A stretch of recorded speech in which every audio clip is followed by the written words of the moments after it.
Bukannya kerja, wanita bernama As itu malah asyik chattingan di Facebook dengan pria kenalannya. Mereka berjanji untuk bertukar foto seksi malam itu. As mulai membuka kancing bajunya hingga dua karyawan lain, Bum dan Nging, melewati meja kerjanya. Mereka menyapa As sebentar dan langsung melanjutkan pergi ke divisi atasannya. Sebelum naik lift, mereka melewati meja resepsionis di mana satpam kantor asyik tidur pulas di sana. Jiwa keisengan Bum mulai meronta-ronta untuk menjahili satpam itu.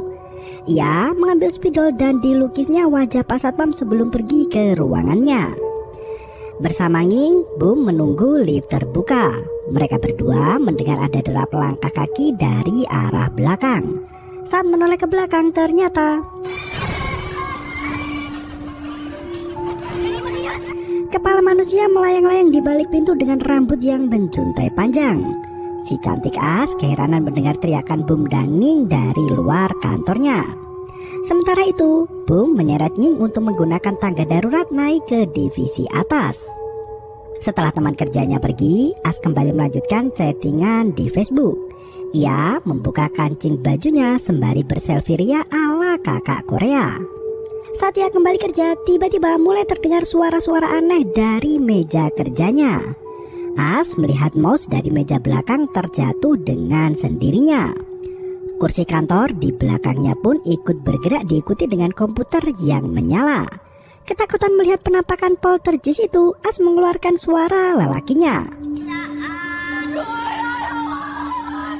Ia berteriak seperti Lucinta Luna dan berlari meninggalkan kantornya untuk mengakhiri lemburan. Para bos pemilik perusahaan, Karan dan Ti, tertawa terbahak-bahak melihat karyawannya ketakutan. Ti berkata jika karyawannya itu sengaja lembur agar mendapat gaji tambahan.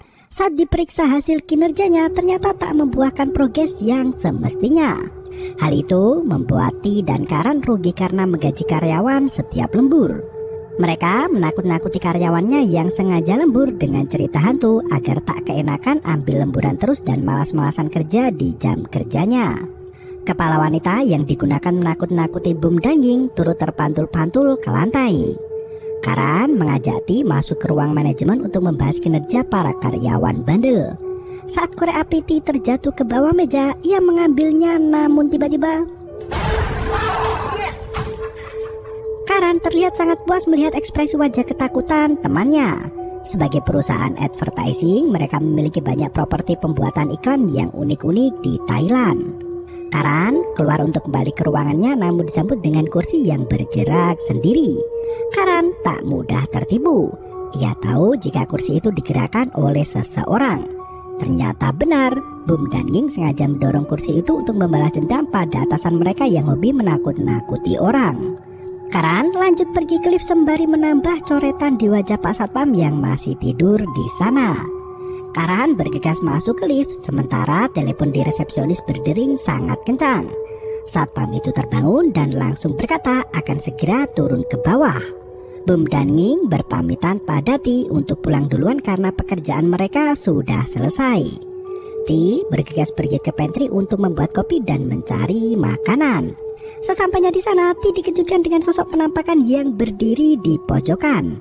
Ia menyalakan lampu pantry yang ternyata penampakan itu hanyalah tumpukan alat pel. Seketika itu, kulkas di pantry bergerak-gerak dengan sendirinya. Ti mengira dirinya sedang dikerjai oleh Karan. Ia menutup pintu kulkas itu dengan kakinya, namun kemudian Karan masuk ke dalam pantry membawakan makanan. Karan berkata dirinya baru keluar sebentar untuk membelikan Ti makanan. Mereka keluar dari pantry untuk makan bersama. Sementara dari dalam kulkas keluar sosok hantu berjubah hitam dan berambut panjang. Sosok wanita itu mengejar Ti hingga pria itu berlari menuju ke ruangannya.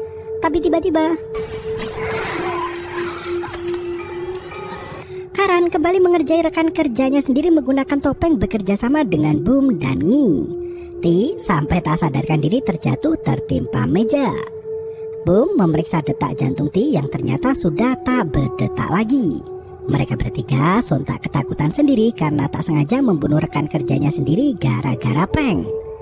Karan meminta Bum dan Nging untuk pulang ke rumah sementara dirinya akan membereskan mayat Ti sendirian. Ning justru terkaget-kaget melihat mata Ti yang terbelalak. Ia berusaha memberanikan diri untuk menutup kembali mata jasad pria itu dan ternyata Ti dan Boom tertawa bukan kepalang melihat Ning ketakutan. Mereka berlari menuju ke ruang kerja Karan setelah mendengar ada suara teriakan di sana. Saat ditemui ternyata Karan sudah gantung diri di atas tiang. Tak berselang lama, Karan kembali membuka mata sembari meminta bantuan untuk diturunkan. Ia menggunakan properti syuting untuk membuat adegan seolah-olah gantung diri. Setelah permainan bertubi-tubi itu, waktu tak terasa sudah menunjukkan pukul 2:30 pagi. Mereka bergegas keluar dari kantor untuk pulang karena ada rapat penting esok hari. Karan melihat ke arah jam tangan sembari berkata jika pukul 3 dini hari adalah waktu di mana para hantu mengeluarkan energi terkuatnya. Sebelum meninggalkan kantor, Karan minta mereka untuk menemaninya ke pantry. Ia menempelkan label bertuliskan rusak di kulkas. Ternyata untuk mengerjai Ti, Karan sampai membuka bagian belakang kulkas agar Ning bisa keluar masuk ke kulkas itu. Ia meminta Boom dan Ti untuk mencari lakban agar bisa menempel tulisan rusak itu ke kulkas. Boom yang berada di ruangan Ti terkejut bukan main melihat jasad pria itu tak bernyawa. Ternyata saat dikerjai teman-temannya, tubuh Ti terjatuh menabrak meja dan kepalanya tertancap paku penancap kertas. Selama ini mereka tak menyadari jika Ti yang bersama mereka bukanlah manusia, melainkan arwah gentayangan. Seketika itu sosok Ti muncul dari luar berjalan menuju ke ruangannya. Karan, Boom, dan Ning ketakutan bertiga hingga listrik pun padam. Mereka menyalakan ponselnya masing-masing hingga tiba-tiba mereka bertiga lari ke pintu depan namun tak bisa keluar karena kunci otomatisnya mati. Karan meminta Boom dan Ning untuk mencari kunci serep di ruangannya. Baru sampai depan mesin fotokopi, tiba-tiba kertas berterbangan menunjukkan wajah Ti yang terkopi-kopi. Ternyata sosok Ti berada di alas mesin fotokopi untuk mencetak kenampakan wajahnya sendiri. Boom dan Ning berlari menuju ke ruangan Karan yang ternyata pria itu sudah tak bernyawa. Ketika Karan melepas ikatan di lehernya saat tergantung diri, ia terlilit tali lehernya hingga terjungkal ke lantai tak bernyawa. Boom dan Ning mengira hanya tinggal mereka berdua yang masih hidup saat ini.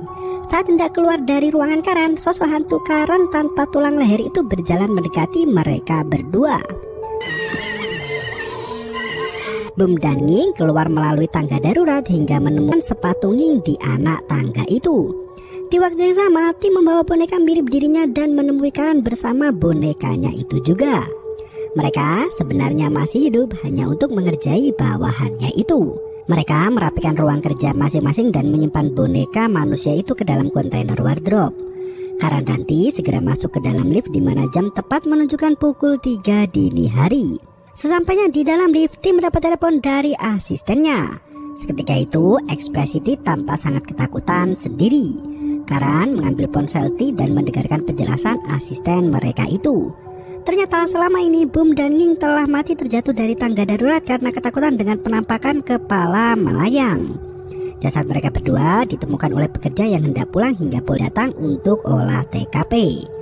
Pada saat itulah, dering telepon di resepsionis membangun Pak Satpam untuk diinterogasi polisi. Satpam yang berwajah cemong-cemong itu berkata karyawan di kantor sering mengambil jam lembur saat membutuhkan dana darurat. Sementara Boom dan Ning terlihat tak bernyawa bersimbah darah setelah terjatuh dari tangga lantai 5. Karan dan Ti hanya bisa ketakutan di dalam lift bersama dua arwah yang mati karena mereka. Lift itu dibawa turun dengan cepat hingga dentuman kencang terdengar dari luar dan film diakhiri dengan kematian Karan dan Ti.